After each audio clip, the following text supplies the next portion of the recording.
BSc का big bull, Bombay stock exchange का अमिताभ बच्चन। ये सब सुनते ही एक नाम आपके माइंड में आएगा और उसी नाम से इंडिया का सबसे बड़ा स्कैम इन्वॉल्व है, डी हर्षद मेहता। एक आदमी, 76 क्रिमिनल केसेस, 600 से भी ज्यादा सिविल केसेस। ऐसा क्या कर दिया? 1990s के उस जमाने में लग्जरी कार्स, लेक्सस इनके पास थी, इतनी बड़ा सी फेसिंग बंगलो, खुद का गोल्फ कोर्स। और जैसे ही ये स्कैम निकला, इतने सारे लोग डिप्रेशन में गए, पूरा स्टॉक मार्केट क्रैश कर गया, इतने लोगों ने सुसाइड भी कर ली, इनकी खुद की मौत जेल में हुई। भाई ऐसा क्या हुआ? ऐसा क्या कर दिया इन्होंने? और हमें इससे क्या सीखने को मिलती है? आइए सब डिटेल में जानेंगे इस वीडियो में। चलिए। हेलो एंड वेलकम दोस्तों, हमारे चैनल में आपका स्वागत है। मैं हूं दीपक, मैं एक सीए हूं और इस चैनल के द्वारा हमारा यही प्रयास है कि स्टॉक मार्केट के बारे में बेसिक से एडवांस्ड ए टू जेड आपके लिए सिंपल से सिंपल शब्दों में वीडियोस लाए, ताकि आप सीखें और वो गलतियां ना करें जो हर कोई शुरुआत के दिनों में करता है। 1992 की स्कैम की वैल्यू 4000 करोड़ से भी ज़्यादा, और उस टाइम का 4000 करोड़ मतलब आज ऑलमोस्ट 25,000 करोड़। और ये जो 4000 है ना, ये सिर्फ लॉसेस है उन बैंक्स की। जो असली स्कैम वैल्यू, जो इन लोगों ने प्रॉफिट बनाई इससे, वो और कई ज़्यादा, और 2 से 3 गुना। इतना बड़ा स्कैम एक आदमी ने कर लिया, हर्षद मेहता ने। मिडिल क्लास परिवार में पैदा हुए, गुजरात में, सिर्फ एक बीकॉम डिग्री लेकर मुंबई से, इस आदमी ने इतना बड़ा स्कैम कर लिया। बीकॉम के बाद 8 साल तक ये छोटे मोटे जॉब्स करते रहे दोस्तों। सीमेंट की कंपनी में, इंश्योरेंस कंपनी में काम की इन्होंने। और एक दिन 1990 में उन्होंने 26 करोड़ का इनकम टैक्स भर दिया। इतना पैसा कमा लिया था इन्होंने स्टॉक मार्केट से। इनके सपने छोटे नहीं थे, इनको पता था अमीर बनना है, बहुत बड़े पैसे कमाने हैं, तो स्टॉक मार्केट ही सही जगह है। उन्होंने शुरुआत सिर्फ एक छोटे से ब्रोकर में, एक जॉबर की नौकरी से की थी। जॉबर यानी वो जो क्लाइंट्स के शेयर खरीदता और बेचता है बीएससी के रिंग में। उस जमाने में कंप्यूटर्स नहीं होते थे, ऑनलाइन शेयर वायर खरीदना नहीं होता था, सब बीएससी की रिंग में होती थी, बॉम्बे स्टॉक एक्सचेंज में। और ये वहां जाके क्लाइंट्स के शेयर खरीदते बेचते थे। बट एक दिन ये स्टॉक मार्केट के बेताज बादशाह बन चुके थे। मतलब हर कोई यही देखता था कि हर्षद मेहता क्या कर रहा है, क्या खरीद रहा है, क्या बेच रहा है। यहां तक पहुंच गए थे इन्होंने खुद की कंपनी स्टार्ट करी, जिनका नाम था ग्रोमोर एसेट मैनेजमेंट। ये स्टॉक ब्रोकर बन चुके थे, मेंबरशिप ले ली थी इन्होंने बीएससी की। सब पूरा मुंबई की स्टॉक मार्केट, मुंबई के लोग, इनकी नजरें इन पर ही थी। तो फिर इतना कैसे, इतना सक्सेस इतना तेजी से इन्होंने कैसे कमा लिया? बीएससी का सेंसेक्स ना, मैं आपको बता दूं, अप्रैल 91 में जो 1250 था, 1250, जैन 92 में पहुंचा 2300, डबल। और अप्रैल 92 सिर्फ अगले ही 3 महीने में उससे भी डबल, 4400 तक पहुंच चुका था सेंसेक्स।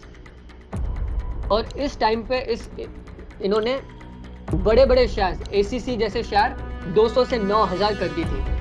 200 से 9000 मतलब ऑलमोस्ट 4000% इंक्रीज, जो काफ़ी ज़्यादा थी। अपने फंडामेंटल, अपनी उस कंपनी की वैल्यू से बहुत ज़्यादा प्राइस चल रही थी मार्केट में। सबकी नज़र इन पर थी, सबने पूछा कैसे हो गया। इनकी बस 3 थियरीज थी कि 1991 में जब नई सरकार बनी, इंडिया खुल रहा है, नए नए पॉलिसीज आ रहे हैं, तो ग्रोथ होने वाला है। ये कहते थे कि ये जो एसईसी जैसी कंपनीज है, इनकी वैल्यू चाहे मतलब इतनी ही हो, पर अगर आप किसी को खरीदने बेचने जाओगे, ये कंपनी अगर उस टाइम जिस तरीके के प्रॉफिट्स कमा रही थी, अगर कोई और ऐसी कंपनी खड़ा करना चालू करे तो वैल्यू 9000 तक, तो 9000 भी कम है कहते थे ये। और भाई तीसरे तो सब लोग खुश थे, ब्रोकर्स खुश थे, इंडिया का ग्रोथ हो रहा है, सब पैसे, सब प्रॉफिट ही प्रॉफिट कमा रहे हैं, तो सब खुश थे। पर फिर एक दिन पूरी स्कैम निकल आई। अप्रैल 92 में टाइम्स ऑफ इंडिया आर्टिकल में पूरा का पूरा स्कैम छपा। और उसके बाद जो मार्केट गिरा, मई 92 में 3000 कहाँ से, अप्रैल में था जो 4400, एक महीने में 3000 आ गया और अगस्त तक 2500। पूरे मार्केट में पैनिक, सब बेच ही बेच रहे थे शेयर। सिर्फ एक कारण कि हर्षद मेहता ने स्कैम कर दिया। और इन्होंने तो भाई अपने नाम की एडवर्टाइजमेंट छपवाई, Harshad Mehta is a liar. अपने खुद ही अपने नाम पे एडवर्टाइजमेंट छपवा दी, ये प्रूव करने के लिए कि वो सच्चे थे। पर क्या वो सही में सच्चे थे? सही में एक्चुअली हुआ क्या था, आइए डिटेल में जानते हैं। भाई जब शुरू किया ना इन्होंने स्टॉक मार्केट में, तो ये कंपनीज को ट्रैक करते थे। ये देखते थे, हम सब की तरह देखते थे कि भाई किसकी सेल ज्यादा हो रही है, क्या कॉफी की सेल ज्यादा हो रही है, अगला कौन सा इंडस्ट्री है जो आगे बढ़ रहा है, कौन सी कंपनी है, टाटा, रिलायंस, सबको ट्रैक करते थे। पर एक दिन इनको आइडिया आया कि अगर इनको मार्केट से पहले इंफॉर्मेशन आ जाए, कोई अंदर की खबर मिल जाए, कोई स्ट्राइक हो, कोई एम्प्लॉयज का के थ्रू न्यूज आ जाए कि भाई इस बार सेल्स किसकी ज्यादा हुई है, तो मार्केट से पहले ये वो कंपनी खरीद लेंगे, बेच लेंगे। समझे? इससे पहले कि मार्केट को पता चले कि अर्निंग्स क्या है, इनके पास खबर पहुंच जाती थी और ये उससे पहले खरीद लेते थे। इसी को कहते हैं इनसाइडर ट्रेडिंग, जो आज की डेट में इलीगल है दोस्तों। अगर आप कोई भी कंपनी का अंदर की जानकारी मैनेजमेंट से ढूंढ के फिर उस पर ट्रेड करोगे तो उसको बोलते हैं इनसाइडर ट्रेडिंग। तो ये शुरू के दिनों में इन्होंने किया। फिर जब ये एक ठीक ठाक ग्रोमोर एसेट मैनेजमेंट सब उन्होंने चालू कर दिया था, क्लाइंट्स के पैसे संभाल रहे थे, तो इनको और पैसे कमाने थे। तो और क्या करें, तो इन्होंने शुरू किया बैंक्स और पीएसयूज के पास जाना। इनको पता था कि अगर ज्यादा प्रॉफिट कमाना है तो ज्यादा कैपिटल चाहिए, तो इन्होंने बैंक्स को अप्रोच किया।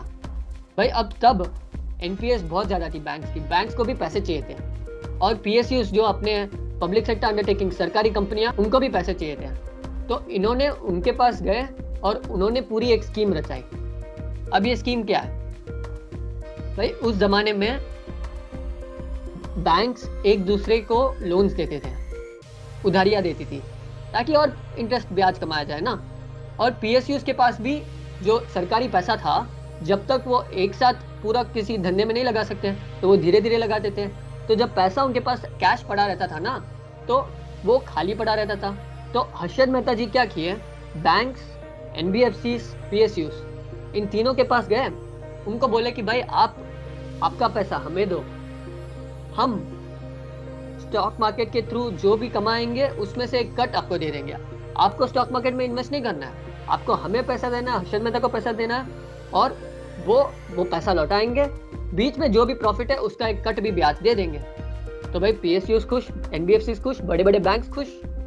फिर दूसरा, जब एक बैंक दूसरे बैंक को उधारी देते थे ना, तो तब कंप्यूटर सब नहीं हुआ करता था, तब फिजिकल रिसीट होती थी, और ये फिजिकल रिसीट एक ब्रोकर के पास जाता था जो दूसरा बैंक ढूंढता था जो उधारी दे सके। अब यहाँ पे हर्षद मेहता ने फिर से अपना दिमाग चलाया। उन्होंने अपना एक बैंक से लिया हुआ पैसा जब तक दूसरे बैंक को दे, तो 15 दिन तक अपने पास, अपने अकाउंट में जब वो पैसा था, वो स्टॉक मार्केट में लगा देते थे।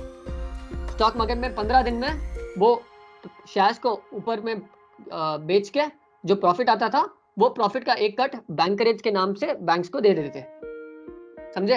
अभी यहां तक भी ठीक था, पर तीसरी गलती जो इन्होंने की दोस्तों, लालच में या ओवर कॉन्फिडेंस कह दो, इन्होंने वो रिसीट भी दो बैंक्स के साथ मिलकर, मैनेजमेंट के साथ मिलकर फेक बना दी, यानी डुप्लीकेट बैंक के रिसीट्स।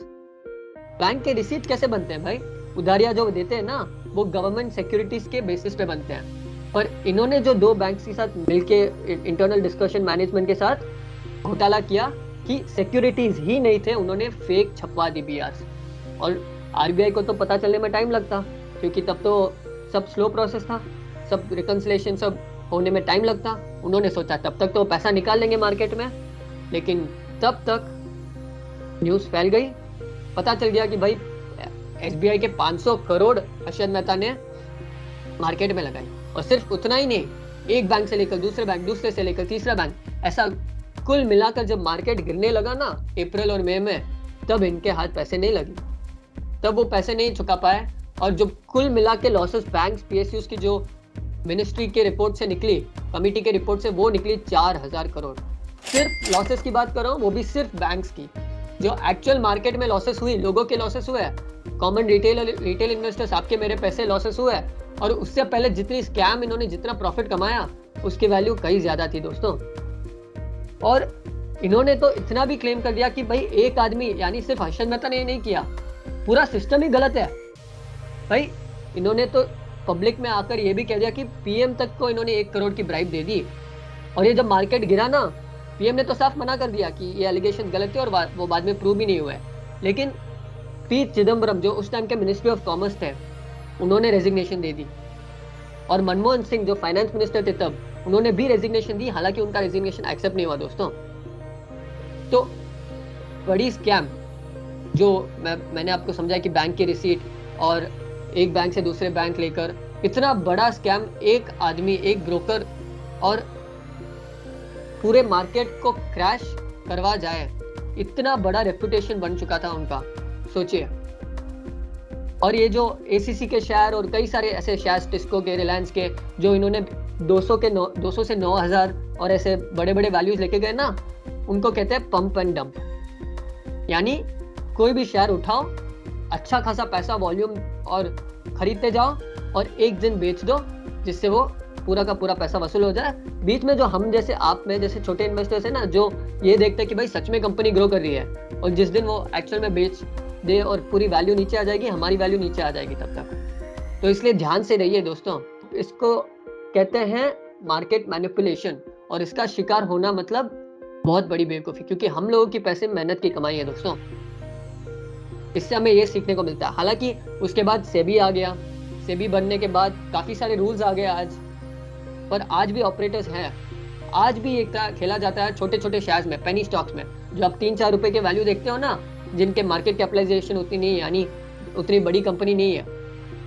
इन्होंने, हर्षद मेहता ने खुद भी बाद में अपने फैमिली के कुछ रिलेटिव्स के साथ मिलकर फेक कंपनी स्टार्ट कर दी। मतलब कंपनी कुछ है नहीं, कुछ धंधा वंदा नहीं हो रहा, बस एक बोर्ड लगा दिया और मार्केट में आ गए लिस्ट करके, उसको ग्रो कर दिया, पंप कर दिया, और फिर एक दिन सीधा बेच दिया। आज लेकिन सभी सब पावर्स के साथ चेक करता है जो भी लिस्टेड कंपनीज है। आज काफ़ी सारे रूल्स आ गए हैं, तो इसलिए थोड़ी सेफ्टी है, पर पेनी स्टॉक घुसना मतलब रिस्क। इसीलिए मैं आपको कहता हूँ क्वालिटी स्टॉक्स ढूंढिए, अच्छे स्टॉक्स ढूंढिए जिसको ऑपरेट ना करे, और जिसकी वैल्यू, भाई अगर आपको दिखे कि वैल्यू काफ़ी ज़्यादा है, जो प्राइस आपको लगे कि एंट्री और एग्जिट प्राइस आपका जो वैल्यू देने का अगर लग रहा है कि बहुत ज़्यादा है, मार्केट बहुत आगे लेके जा रहा है, तो सावधान हो जाइए। तो थोड़ा इंतज़ार करिए, पेशेंस रखिए, और सही टाइम में एंट्री लेकर एग्जिट लीजिए, प्रॉफिट कीजिए, समझे, फंसिएगा मत। तो ऐसे ग्रो मोर मैंने जैसे आपको बोला कि इनकी कंपनी थी, उसमें इनका एक चेला भी था, उसका तो अलग एक और नेक्स्ट लेवल स्कैम हुआ है, उसके बारे में भी हम वीडियोस लाएंगे आगे, उसके बारे में भी इन डिटेल आपको समझाएंगे कि हुआ क्या था।